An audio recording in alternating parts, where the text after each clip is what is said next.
pray with me? O God, may the words of my mouth and the meditations of all of our hearts be acceptable to you, O God, our rock and our Redeemer. Amen.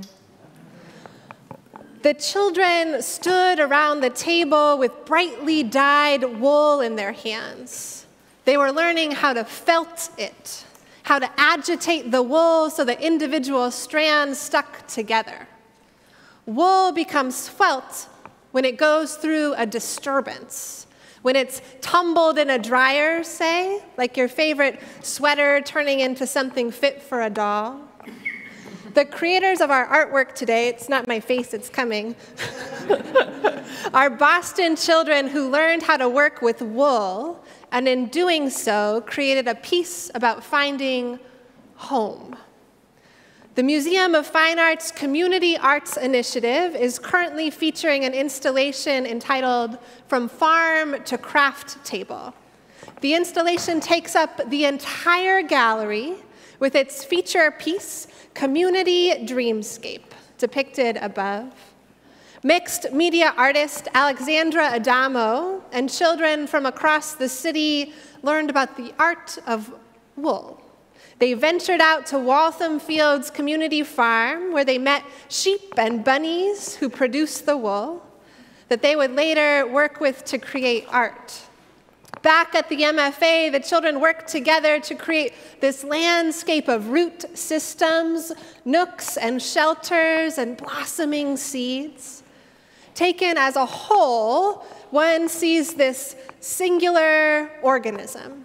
But zoom in, and one begins to see that it's got a particular, strange, and magical beauty, made up of tiny characters and micro-communities.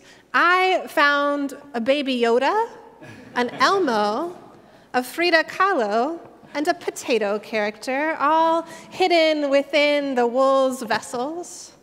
Each item had a place. Each item was so clearly exactly where it was supposed to be, planted with care by the young artists. As they created, the children reflected together on the lack of grounding and community that they experienced during COVID, using this therapeutic, artistic process to express their hopes for themselves and for their communities. Working with the wool, the young artists created a scene of sanctuary, where all could blossom and grow as part of a greater whole. We adults can't really understand what our children went through during COVID. Even this far out, it's hard to express. The homeschooling and cancellations of all those rites of passage, prom, graduations of high schoolers and preschoolers alike, Little League, drama camp, to be pulled out of all those little places where community gets made, even among the youngest among us. Playgrounds and museums, the library, the tea, the hallways of this church. It must have been so strange. We've all weathered such an immense amount of change in the past few years, in our own lives, in our work, in the lives of our children and our elders, in the political life of this country, in the life of this church. Each of us has had our own fair share of transition and turmoil, of the feeling that the ground is just not quite steady beneath our feet. I wonder what we might learn, as those children at the MFA did, from wool, which becomes felt through a process of agitation. It's transformed through a process of intentional change. The prophet Jeremiah knew something about change. His career several thousands of years ago spanned the end of the temple in Jerusalem through to the exile. He lived from a time when his people worshiped their God in a temple built by them and for them, in a city that reflected their culture, to a time when that temple was ransacked and the people exiled from the lush city of Jerusalem to the deserts of Babylon. And in the desert, nothing was clear. The people felt abandoned and confused, rootless. They needed guidance. They needed to know how to live faithfully in a time when everything was changing all around them. And Jeremiah read the signs of the times. He knew that while the people would always long for Jerusalem, they would not be going back anytime soon. He knew that the normal that his people longed for would never return. Jeremiah knew that for an indiscernible amount of time, the desert would be home. They would have to grow there. They'd have to put down roots. They'd need to sink roots deep and wide to sustain themselves in the sandy soil of their new land. They would need to learn to trust in their God, though the world all around them was strange and new. That despite it all, their God was still with them. The text today was so beautifully read by Pam Roberts. They shall be like a tree planted by the water, sending out roots by the stream. It shall not fear when heat comes. Its leaves shall stay green. In the year of the drought, it is not anxious, and it does not cease to bear fruit. Exiled and bereft, Jeremiah cast a vision for faithfulness in the desert. They would not be like shrubs in the desert, shallow roots limiting their growth. Instead, they would plant themselves like mighty trees. They would sink roots down deeply, deep enough to get through the sandy soil into the water table, to the place of nourishment and life. He urged his people to trust in God, with a sturdy enough trust that it did not hang on their fragile political situation or on the whims of whatever tyrant was in charge. A trust deep enough to weather whatever changes would still come their way. In order to stay faithful, they'd need to sink roots deep. You see, the strength of a tree is not in what we see, it's underground. We see the tall trunk, the mighty branches, the beautiful leaves, but the source of life for the tree is subterranean, its roots reaching deep to the hidden sources of life, roots reaching deep, all so that the tree can give life to itself and offer shade to others. Trees can only shelter others when they are nourished by deep roots, when they are connected to the waters that give life. We all need a network of roots deep enough to withstand drought. We need shelter sturdy enough to withstand the storm, roots that reach into the deeper water, deeper than the vagaries of culture, deeper than the unstable ground of the economy or politics, local and global, deeper even than the well of life that can be human relationship and community.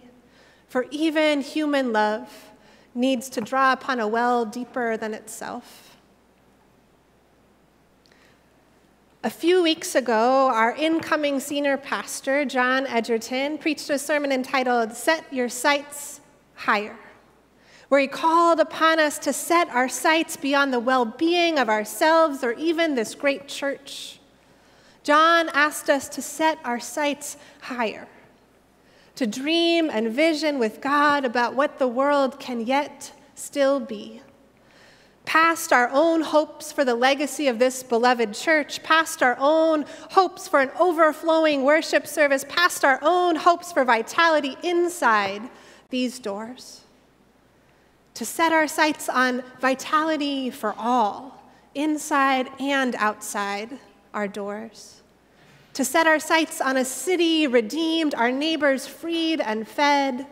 To set our sights higher from what has been done to what the new word of the still speaking God is singing over this creation.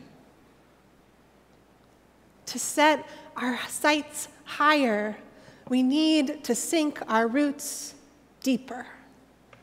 We will need to sink our roots deep down into the living water that flows from the throne of God. We will need to move past the Sunday morning pleasantries into the deep water of vulnerable and honest and brave conversations that give way to deep and resilient relationships. To sink our roots past a practical atheism that assumes we have to do the work all by ourselves, toward a faith that trusts in a God who will show up, who has sustained us this far and will sustain us still. To sink our roots deeper than a simple nod in the direction of faithfulness to God, but a lived faithfulness to human practicality, logic, and the market. Toward a prayerful, practiced discernment of the dance of the Spirit among us, and a wild willingness to follow her lead, though she may call us to risk much. To set our sights high, we must sink our roots deep, down to the living waters. And when we do, when we do, imagine what becomes possible. That felt landscape that the children created was full of these nooks and crannies, tiny sanctuaries for felted creatures of all kinds.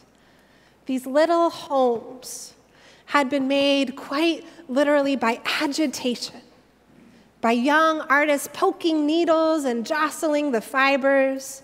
The wool community had been made by these city kids emerging from the pandemic, these children who had moved through their own rootless exile and were able to create a home, not just for themselves, but for countless others. The art embodies what they long for, and I think it's what we long for too. We have been through so much, people of God. You know this. We have been through so much.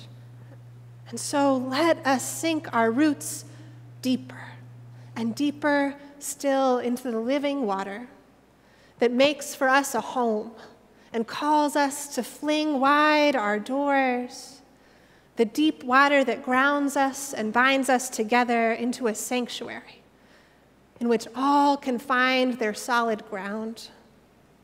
And so, we shall be like trees planted by the water, sending our roots out by the stream. We shall not fear when the heat comes, for our leaves shall stay green. In the year of drought, we are not anxious, and we do not cease to bear fruit. May it be so. Amen.